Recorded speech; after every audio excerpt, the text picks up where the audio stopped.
Ditamparnya uang itu selama 4 kali ke pipi kanan saya dan pipi kiri saya begitu. Close your mind, solusi tanpa solusi.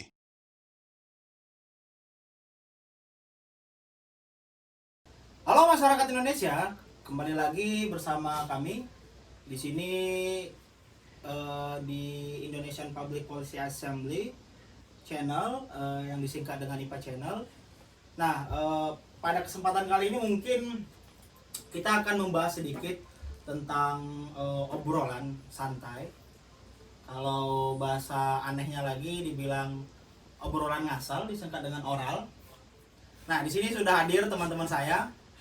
Ada aktivis juga sebelah pojok sana, ada Adinda Emir ya. Siap.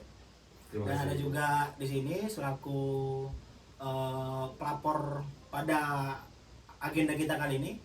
Itu ada yang berinisial IP. Nah, beberapa bulan kemarin ada yang menarik sebenarnya yang ingin kita bahas, teman-teman. Jadi pengangkatan BNPT oleh Kapolri selaku Kapolri itu Idam Aziz, dia mengangkat langsung BNPT. Tapi sebenarnya dalam peraturannya itu yang berhak mengangkat BNPT itu ialah presiden langsung melalui Kepres, kira-kira begitu. Nah, ini mungkin sedikit yang bakal kita bahas dengan obrolan-obrolan santai kita. Mungkin dari Emir gimana, Mir? Tanggapan mengenai agenda ataupun tema kita kali ini, Mir? Ya, sebenarnya sih memang ini memang topik yang sangat hangat ya mungkin ya di kalangan aktivis gitu. Karena apa? Kita selain mencari titik temu persoalan banyak sekali persimpangan dan kesewenang-wenangan, kurang lebih kesewenang-wenangan dalam aktivitas kehidupan berbangsa dan bernegara, kurang lebih begitu. Kalau kita hari ini sedang menyoroti prosesi pengangkatan ya kan Irjen Boy Rafli itu kan Tapi memang gini juga, Bro. Ini kadang-kadang selaku BNPT gitu. polisi ini terlalu aneh juga ini, nguasain negara ini kan. Ya artinya di situ saya melihat ada dominasi yang lebih besar gitu loh. Dominasi terlalu besar karena apa? Fungsi Polri itu seharusnya kan memang ada pada di garis-garis yang koridor yang tepat kayak gitu loh. Yang dikatakan sebagai penegak hukum, keadilan, kesetaraan, keamanan. Nah itu seharusnya proses-proses itu yang dilakukan gitu loh. Tapi kita melihat di sini kawan-kawan juga perlu mencermati gitu kurang lebih. Ada hal yang lebih menarik bahwa ini perwira tinggi ya khususnya itu yang saya sebutkan Irjen Boy Rafli itu. Iya. Hari ini yang telah diangkat kan dengan sangat mencengangkan gitu isunya di kalangan aktivis. Tiba-tiba langsung dirotasi mutasi. Ditunjuk langsung oleh Kapolri yang kebetulan Kapolri ini tidak memiliki kapasitas untuk melakukan hal tersebut. Iya. Yang pertama tadi saya sepakat. Jadi sebelum kesana, Mir, sebenarnya gini, saya ini melihat ya, zaman sekarang ini kalau kita mengingat atau flashback lah ya, zaman-zaman Orba ini bagaimana dui fungsinya ABRI pada saat itu, bagaimana super powernya TNI khususnya Angkatan Darat pada Orde Lama dulu, Orde Baru dulu. Nah ini pasca reformasi ini, saya melihat TNI ini berubah menjadi Polri yang memang banyak apa namanya ya, memegang semua perangkat di negara ini gitu loh. Iya. Aneh aja memang ini tiba-tiba baik itu dari Kemendagri, itu ada Polri ya kan. Ya, dia Nah benar. ini betul, saya betul. melihat ada hal-hal yang sebenarnya percuma kita reformasi, bos, ya nggak? Ya, sepakat sih, sepakat. Karenanya sebenarnya gini, dui fungsi ABRI itu sebenarnya menjadi tolak Nah ini kan ukur titik temu lah kurang Emir lebih ini kan. selaku enggak, Emir ini kan anak TNI juga kan. Apakah ada juga yang bakal Emir sampaikan pada kesempatan kali ini selaku anak ABRI? Wah, kalau saya sederhana aja mas. Oh, Emir belum lahir zaman Orba. Oh, saya udah kebetulan lahir. Kan kalau Orba itu memang masa-masa transisi lah kalau lebih. Ya 4 tahun sebelum masuk reformasi lah, saya masih merasakan Orba kurang lebih. Kalau saya sih pertama yang melihat itu adalah unsur profesionalisme, integritas, saya kurang lebih di situ. Artinya di fungsi ABRI itu menjadi tolak ukur bahwa perangkat negara atau alat negara seperti TNI dan Polri itu tidak lagi boleh berpolitik. Seharusnya begitu. Seharusnya begitu, tapi praktik-praktik yang hari ini dilakukan ini udah terlalu dominan. Bos, Wah, banyak sekali lah kurang lebih Abi itu gitu ingat kan. ya kan zaman-zaman pemilu kemarin. Jadi ini obrolan santai kita aja. Mungkin beberapa aktivis itu juga sudah mengetahui proses pemilu kemarin ya. Pemilu Pilpres kemarin itu anggaran semua, Bos. Anggaran pemilu dari 01 itu dari polisi semua, Bos, yang bagi-bagi. Karena satu ketika juga waktu saya melihat malam-malam nih, saya iseng ya kan. Aku iseng jalan ke Ciputat. Ya, jalan ke pasar Ciputat, tiba-tiba malam-malam oknum polisi, Bos. Masang-masang banner itu gimana pula itu ya? Itu kan seharusnya nggak boleh gitu loh. Itu oknum polisi, Bos, masang-masang banner ya kan, nyebar-nyebarin perangkat-perangkat kampanye itu sebenarnya nggak boleh. Sebenarnya gini juga, melanjutkan ya. Nah, Saya pun ini sebagai ya lembaga yang menyoroti tentang dunia Bos kasih kesempatan keamanan gitu kan, kurang lebih gitu, Mas Ipe. Saya itu menyoroti juga, artinya aktivitas kepolisian ini apa sih fungsinya gitu di tengah masyarakat. Ternyata memang benar-benar sekali luar biasa. Saya katakan offside. Pertama, saya katakan offside apa? Ini dalam prosesi pemilu untuk lanjutan yang tadi, itu di setiap TPS itu disimpan atau ditaruh banyak sekali kawan-kawan dari kepolisian. Emir dulu nih ya, PPK di mana? Bukan masalah saya PPK atau Nah, tidak. ini Nah. biar terverifikasi gitu loh. Ini sebagai PPK waktu itu salah satu di Bukan lah, Jakarta jangan. lah ya. Ya, saya tidak mengkonfirmasi hal tersebut, tapi Nggak, pada maksudnya intinya memang ini buat evaluasi pembuktian, aja, evaluasi dan konfirmasi Bahwasanya gitu loh. Ini enggak kita ngarang-ngarang gitu loh, Mir. Ya artinya Kita memang nggak by ngarang-ngarang. fakta, Ini by by fakta fakta, lapangan karena yang ada gitu loh. Emir waktu itu berada di lokasi kan kira-kira begitu. Ya, kurang lebih begitu. Nah, mungkin itu sedikit lah mengenai Ya. Polri yang terlalu kita Dominan lah. bukan, jangan terlalu kita menjelekkan Polri, tapi memang menjelek juga sih. Tapi enggak, maksud saya jangan terlalu kita menyoroti Polri, tapi memang ini kita kembali lagi ke fokus utama kita mengenai masalah BNPT itu, Mir. Oh, siap. Nah, teman-teman, ini hadir pada kesempatan kali ini yaitu teman kita juga merupakan aktivis yang pernah melaporkan permasalahan BNPT ini dan pernah juga menyuarakan kira-kira begitu. Nah, mungkin langsung saja ini teman kita sebut saja IP. Gimana Pe terkait yang masalah kemarin itu? Coba kau jelaskan dulu. Oh, jadi begini ya, sebelum pelaporan kami kan melakukan kajian terkait ini, terkait pelantikan mutasi rotasi jabatan yang diberikan kepada Bapak Irjen Boy Rafli. Nah, setelah kajian kayu matang, akhirnya kami saya sedikit di sini menceritakan kronologisnya kepada host. Pada saat itu kan pagi hari jam 10 saya datang ke kantor Propam. Di situ Propam Mabes Polri itu kan? Propam Mabes Polri. Oh, sendiri tuh? Saya di situ ada beberapa aktivis juga yang melaporin, cuman kami berbeda karena kami berbeda ideologi juga dan berbeda kampus. Kami berbeda bendera dan kami berbeda ideologi. Di situ saya inisiatif memang atas nama rakyat dan atas nama bahwasanya ini adalah penyelewengan anggaran negara begitu, kurang lebihnya. Nah, pada saat saya datang, kami memberikan laporan. Memang beberapa verifikasi laporan kami itu lama sekali itu diteliti oleh mereka. Sampai pada saat itu memang kantor Propam itu keadaannya sepi. Ya biasalah polisi cuman main HP lantaran tak ada laporan. Ketika kami sampai ke kantor Propam dan menyerahkan laporan, di situ mereka gaduh dan menanyakan ke saya, apakah benar Ade ini mau melaporkan Kapolri? Iya, saya mau melaporkan Kapolri, baca aja suratnya, kata saya begitu. Pada saat pelaporan memang saya juga kurang tidur begitu, jadi nggak bisa banyak. Karena begadang ya kemarin ya. Iya, Biasa lah, mungkin karena mau aksi ataupun mau Iya. bagaimana teknis di lapangan buat hari H itu Iya. kita biasa begadang ya kan? Iya, Kurang tapi kan tidur. begini, kami sebenarnya sih inginnya adalah aksi nyata begitu. Cuman lantaran pada saat itu Sudah kondisi pandemi ya? pandemi corona gitu. Berarti salah corona lagi nih. Nggak salah corona juga. Tetapi kalau kami pun aksi pasti kami akan dipukuli gitu, seperti yang sudah. Nah, kembali lagi ke kronologisnya. Di situ saya menunggu sekitar 2,5 jam.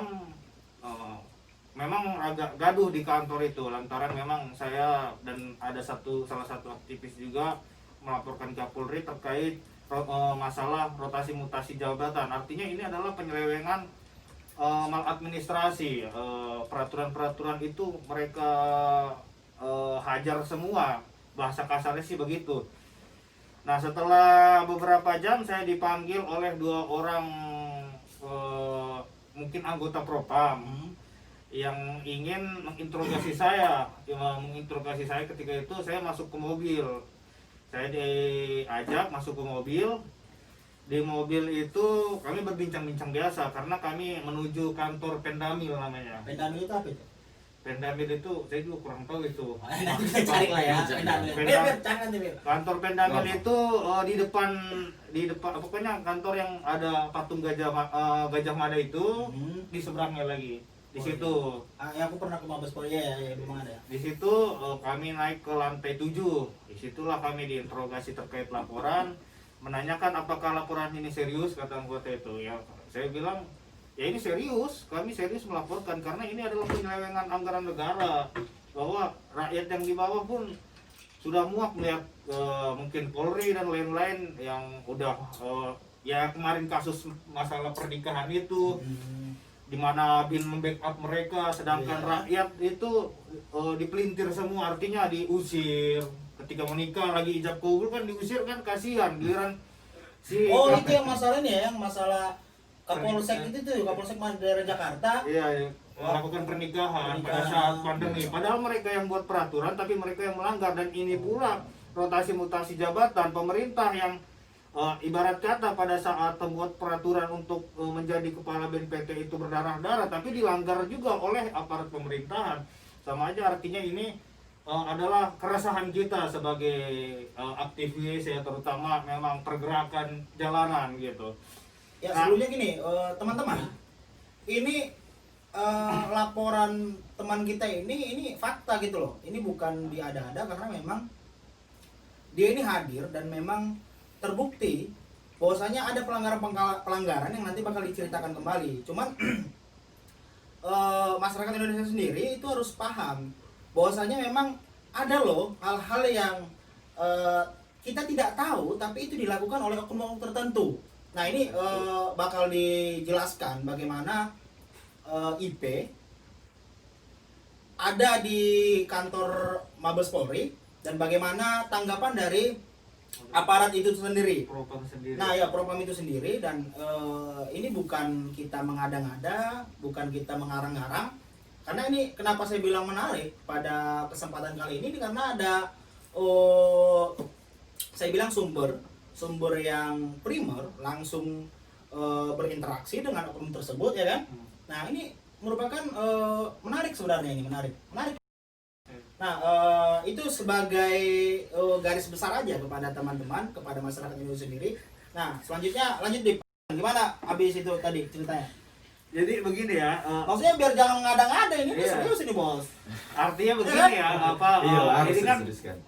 episodenya baru sampai ke kantor Pendamil dulu kan, karena kami ditanya keseriusan melapor dan lain-lain, diskusi lah sekitar ada 3 jam lah diskusi, karena waktu itu mendekati jam 3 ya. Pada saat itu posisinya puasa memang, karena memang diskusinya terlalu lama, akhirnya saya pun ya begitulah kecapean. Dan setelah Begadang terus puasa lagi kan. iya, terus selang beberapa lama memang ada beberapa orang anggota Propam waktu itu yang ngajak diskusi, dia ngajak kami diskusi waktu itu, menyuruh kami untuk membuat surat pernyataan untuk membenahi Kapolri. Ya udah, berarti artinya tandanya surat kami diterima begitu. Awal kami berpikir, awal saya itu berpikir yang sebagai pemberi laporan bahwa wah ini akan ditindaklanjuti, ya mungkin akan lebih besar. Saya akan siap mencari orang yang akan membackup saya begitu. Iya, ya sesuai prosedur dan mekanisme, benar itu Mas Ewiri. Jadi saya membuat di situ surat pernyataan, ditulis tangan, baru sekitar, kan saya membuat itu surat pernyataan dan beberapa masukan-masukan untuk membenahi Mabes Polri, terutama Kepolisian Republik Indonesia kan gitu, terutama Kapolrinya dan jajaran-jajarannya. Saya itu membuat kalau nggak salah itu 3 lembar. Itu tulis tangan itu, gimana capeknya buat 3 lembar surat pernyataan tulis tangan. Baru ke lembar kedua datanglah. Jadi isi laporan itu intinya mengenai apa itu?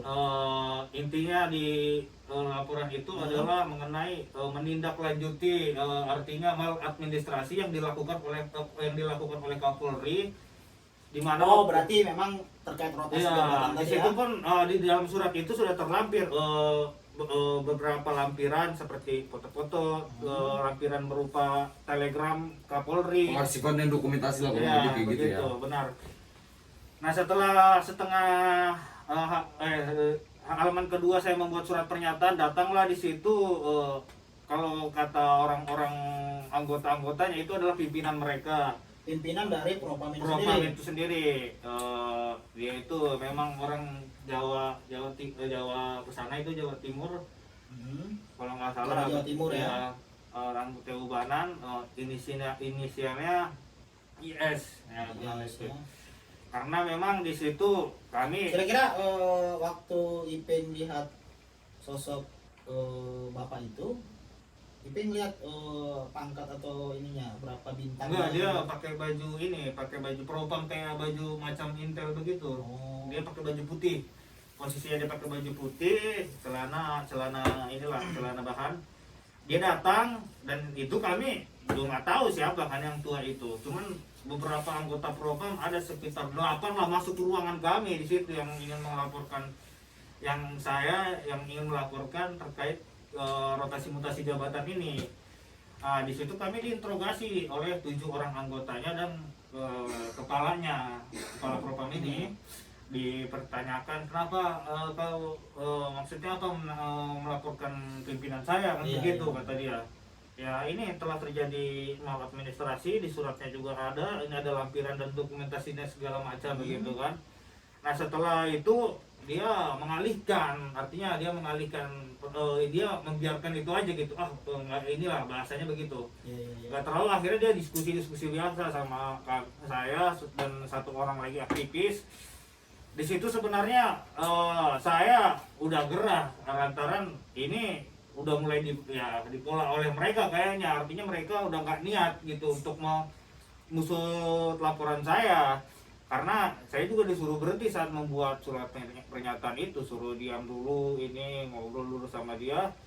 Setelah ngobrol ya sekitar jam 3:30 dia keluar dari ruangan, saya ngobrol dengan anggotanya, diskusi biasa gini, memberikan masukan. Ya, sempat sebelum dia keluar juga dia memberikan masukan dan sempat bukan mengancam ya bahasanya, menyuruh saya gitu, apa kau mau buat menghentikan pelantikan BNPT itu di istana nanti. Kalau kalian berani, ayo saya ajak ke pintu istana. Ada beberapa aktivis dia merasa nggak berani. Karena yang ditanya si aktivis itu. Ini dari oknum polisi tersebut, oknum petugas lah kita bilangnya, petugas yang dari Propam, itu memang langsung menantang teman-teman untuk menghentikan pelantikan iya, itu maksudnya langsung bukan menghentikan sih, tapi kalau saya bilang sih lebih mengancam teman-teman dan menantang teman-teman. berani. Ya ibarat gini, kok berani nggak kalau seandainya benar-benar laporan kalian benar, laporan kalian ada ini, berani nggak untuk masuk ke istana ataukah tidak gitu ya kira-kira ya?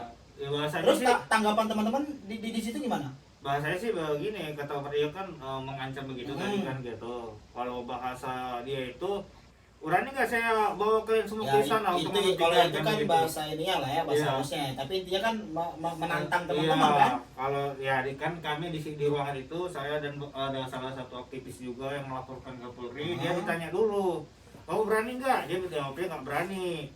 Nah, lalu si pimpinan Propam ini menanyakan kepada saya, kamu berani nggak IP katanya saya. Ya saya berani Pak, memang saya kalau nggak salah ada bukti-bukti kebenarannya. Kalau memang Bapak berani menguji ini ya udah kita buktikan secara administrasi kan segala macam yang tadi dijelaskan sama Abang Emir kita ini, bahwasanya penunjukan kepala BNPT ini berdasarkan perpres, tetapi ini Kapolri yang menunjuknya, dan itu memang sudah ada telegramnya. Beberapa berita-berita pun nasional pun sudah memberitakan soal itu. Dan ada juga dari Kompolnas juga mendukung, Ya, Komisi Polisi Nasional ini mendukung hal pelanggaran itu, artinya mendukung tindakan yang tercela tersebut. Iya. Sedangkan saya lebih sepakat kepada IPCW itu, IPCW. IPW. ya, itu ya. IPW.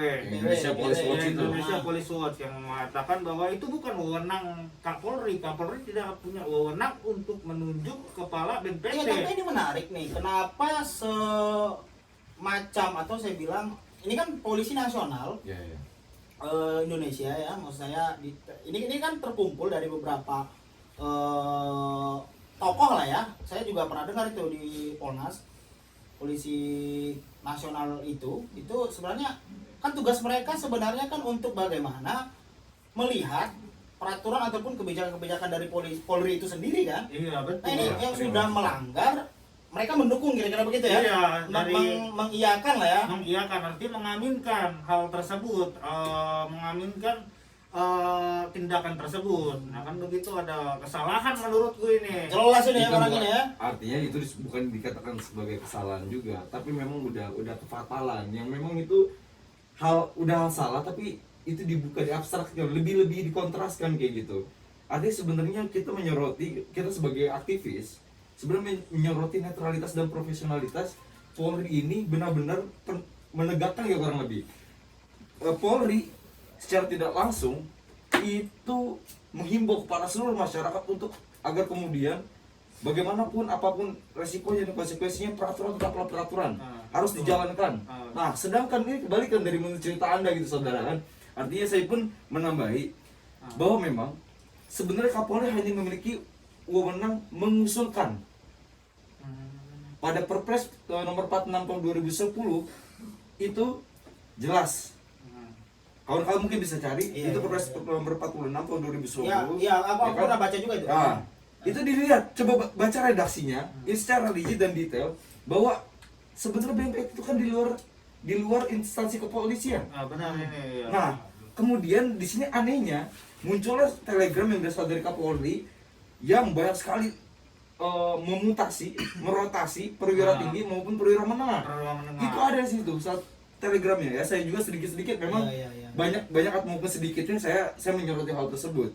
Artinya ketika ada ketidakmampuan mahasiswa diajak ataupun ditantang oleh instansi kepolisian masuk dalam pelantikan seorang Irjen Boy sebagai kepala BNPT, seharusnya diterima saja sebenarnya. Disederhanakan aja. Kita masuk dalam unsur apa? Memberikan logika yang pas. Bahwasannya ketika ada instansi dan atau lembaga tinggi negara yang menghimbau kepada masyarakat tentang keadilan, tentang penegakan hukum secara egaliter, kemudian menegakkan supremasi hukum, berbicara tentang hukum dan keadilan di wilayah tatanan masyarakat kayak gitu, artinya disitulah yang mereka seharusnya mencerminkan terlebih dahulu. Betul. Artinya mereka itu ya sebagai cermin, ya gitu loh kurang lebih. Jadi artinya di situ ada perbedaan. Ya kalau ini aku sepakat. Nah. Udah jelas di barang ini sebenarnya. Intinya barang ini ada yang bermasalah kira-kira begitu. Nah, kurang mungkin lebih gitu.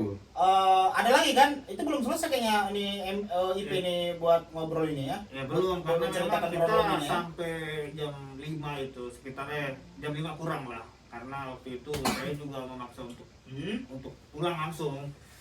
Nah di situ kan sebenarnya belum selesai, dia mau meninggalkan ruangan, pergi. Akhirnya saya dan beberapa aktivis yang ikut melaporkan juga berbicaralah kepada salah satu anggota Propam, diskusi biasa begitu tentang dunia kemahasiswaan dan lain-lain. Selang beberapa lama datanglah pimpinan Propam membawa sejumlah uang. Sejumlah uang ya? Sejumlah uang. Memang ketika datang itu saya pun entah dia bercanda Apa atau ini gimana. maksud barang ini kira-kira gitu ya? Ya begitu, tapi itu kalau bahasa kitanya orang kan kalau dikasih uang langsung begitu. Oh. Nah ini yang saya bingung, tiba-tiba dia berasa bercanda, ini loh buat kau katanya. Ditamparnya uang itu selama 4 kali ke pipi kanan saya dan pipi kiri saya begitu. Dan saya itu apa namanya? Itu uangnya itu di amplop kira-kira gitu ya. Amplop coklat Bank Mandiri waktu itu. Ininya. Tapi kok masih bisa ngeliat ya, Bang Mandiri. Oh Ya ya, karena Bang memang Mandiri, ditamparnya ke pipi kanan Oh, saya iya. 2 kali begitu, artinya ke mata kiri kanan saya itu Segitunya ya. 2 kali. Akhirnya ini kau buat jajan, udah saya bilang Pak, saya ini walaupun mahasiswa, walaupun nggak dibiayain orang tua dan lain-lain, di sini saya masih punya duit. Nah, itulah sosok idealisme seorang aktivis kira-kira. Coba sebetulnya gini. Osman maaf kayak gini. Itu maksud dari polisi, instansi kepolisian. Katakanlah memang itu di situ bagian propamnya. Ditampar maksudnya dengan ibaratnya dengan secara tidak sengaja gitu ya. Secara Iya. sengaja itu dengan uang Iya. yang diamplopkan coklat Iya, tuh. entah dia Nah. bercanda atau serius ya. Enggak, tapi segini, prinsip moral dan etisnya itu di mana gitu ketika menghadapi mahasiswa sebagai iya, intelektual. betul, iya. Artinya gini loh. Sekarang kritik menjadi intrik. Oke, argumen menjadi sentimen. Artinya disinilah dimana oligarki versus dengan demokrasi itu sendiri. Betul. Artinya di sini keadilan, yang dikata keadilan hukum harus ditegakkan itu bobrok sebenarnya. Dari uraian misalkan kawan IPI ini ya saya mendengarkan juga ini sangat miris.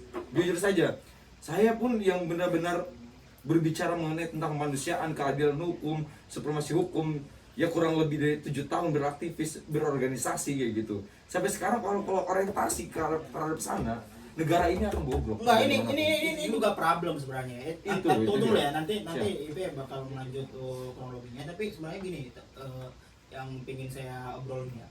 Ini sebenarnya masalah besar. Betul. Karena banyak kejadian ataupun proses yang mana baik itu dari kalangan masyarakat maupun dari aktivis mahasiswa itu sendiri ketika menyuarakan ataupun baik itu aksi turun ke jalan, setelah mereka selesai dengan kegiatan baik itu aksi mereka itu ada namanya hal-hal yang kalau kita mungkin kita sering mendengar ya 86 gitu.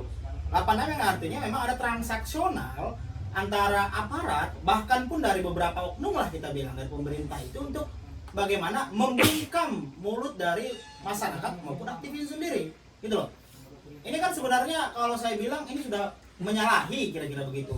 Karena kita lah ya sebenarnya kan harus menjunjung tinggi idealisme kita itu sendiri sebagai aktivis karena kita menyuarakan yang benar-benar ya kita ini salah. Ya, kita harus benar-benar mengklarifikasi ataupun memang benar-benar menyuarakan hal-hal yang menurut kita itu salah kira-kira begitu kan. Ya. Nah ini kan ada hal-hal yang sebenarnya saya lihat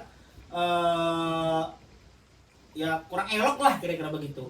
Mereka Ya. selaku aparat sebenarnya bukan begitu polanya, bukan begitu caranya. Ya, saya kira tadi sudah jelas juga Bung Tarlis kan. Saya kira sudah jelas tadi. Prinsip etika dan profesionalitas itu dibutuhkan dalam tubuh Iya, kepolisian. benar itu. Ini adalah masalah besar negara. Karena kita bukan main-main. Kita berbicara lembaga tinggi negara yang menegakkan hukum. Hukum loh. Artinya ada di situ ya kepolisian merupakan alat negara untuk bagaimana menjadi cerminan masyarakat. Iya, iya. Aktivis adalah untuk mengafirmasi bahwasannya ada kejanggalan-kejanggalan atau ketidakberesan, ada ketidaktuntasan di dalam tubuh polisi itu harus dituntaskan sampai kapanpun. Cocok barang itu. Nah, bagaimanapun konsekuensi logis yang harus diterima oleh kawan-kawan aktivis adalah tetap pada koridor kritis. Betul. Iya, iya. Nah, gitu maksudnya. tapi kita kembali lagi Oke. pada kronologinya. Nah, jadi setelah oknum aparat tersebut menamparkan sejumlah uang yang dalam amplop tadi yang IP bilang itu mandiri ya kan dari Bank Mandiri dicairkan langsung dari Bank Mandiri kira-kira begitu ya. Begitu. Luar biasa. Nah, ini ditampar ke pipi kiri IP. Nah, itu gimana respon dan tanggapan IP itu sendiri dan apa yang IP sampaikan kepada oknum tersebut? Saya di situ pada saat ditampar pipi kanan pipi kiri saya itu kan posisinya dia juga ketawa-ketawa kan begitu, seolah-olah saya merasa seperti dia ini menghina saya begitu, seolah-olah wah saya ini cari uang lantaran pandemik segala macam, mahasiswa begini, seolah-olah berpikir begini, ini buat jajan katanya begini buat hidup. Bu, kata saya kan Iya. mohon maaf, saya bilang langsung setelah dia menamparkan ini, dia ngasih uang ke ada kawan sebelah saya, dan saya nggak menerima itu. Saya menolak dengan halus. Saya bilang kepada dia bahwa saya uang itu bukan menjadi patokan buat pergerakan saya, kan begitu. Saya ini murni Pak, ini karena kami mengkaji ini enggak 1 hari 2 hari, tapi udah lebih dari 3 minggu kami tanpa tidur kadang, kawan-kawan.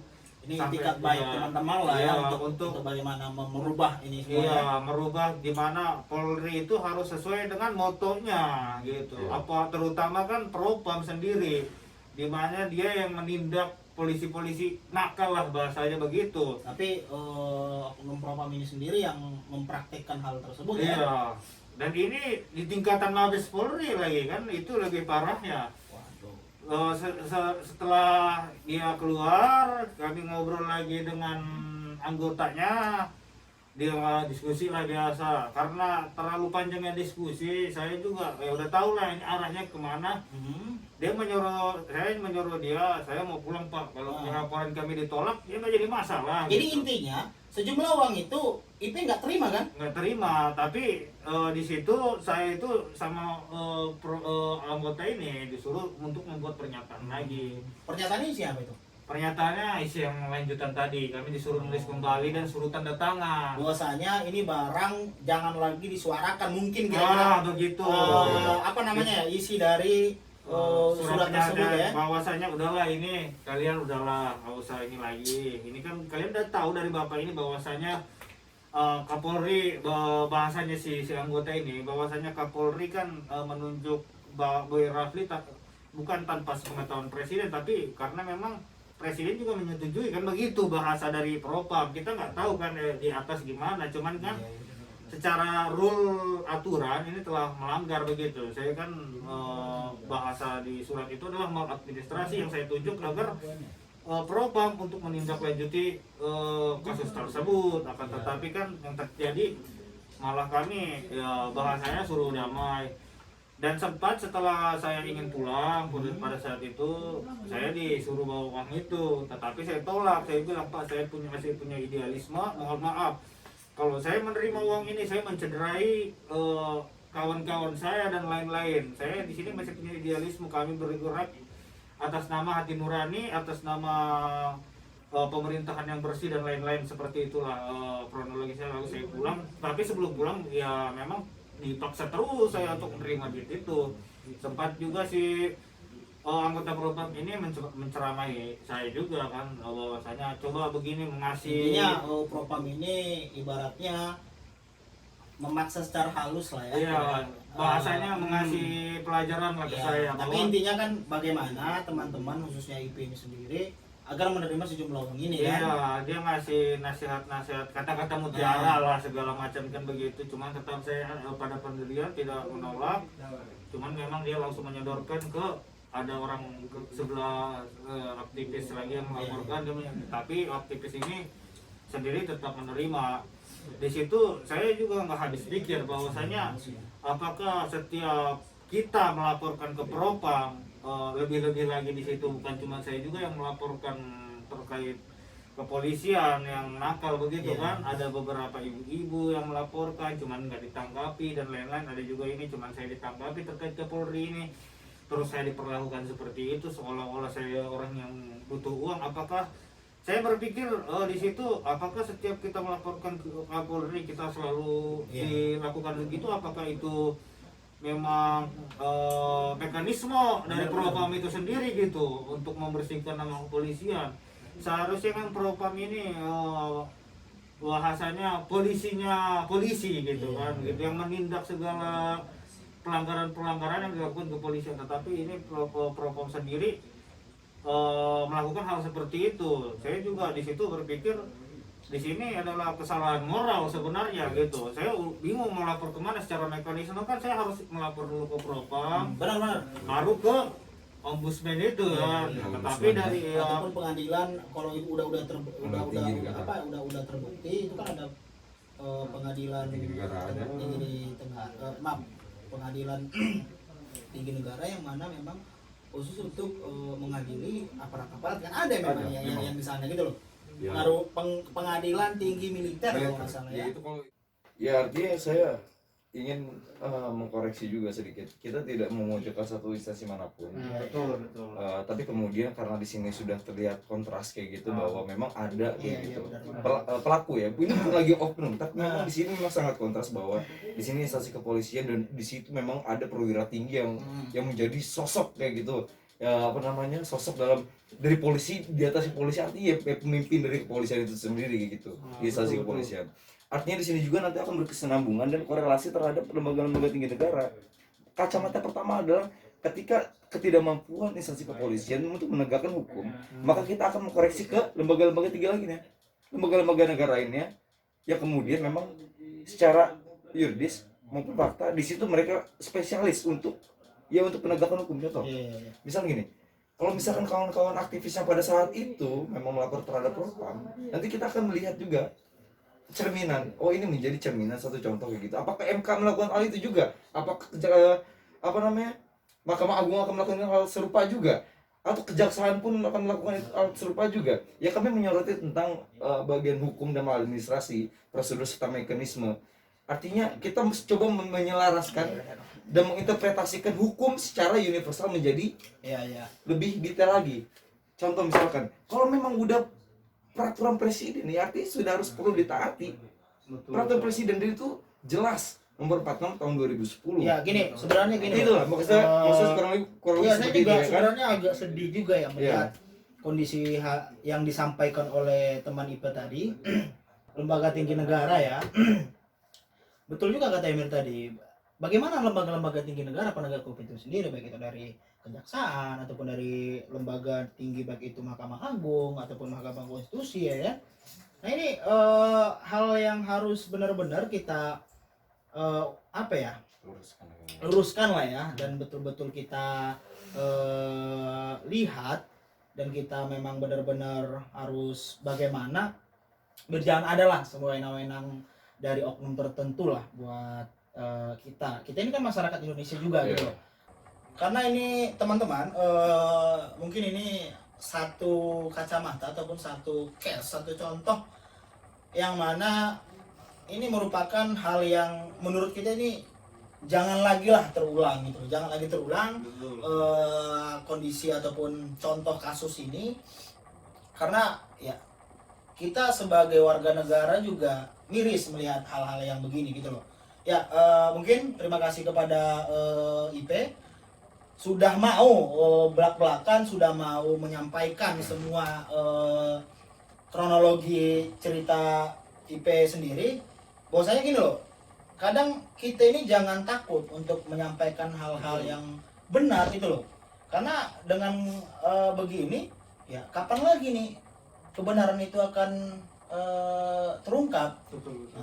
Nah ya terima kasih juga kepada teman saya Emir atas kesempatannya. Mungkin sekian dulu podcast kita kali ini. Close your mind, solusi tanpa solusi.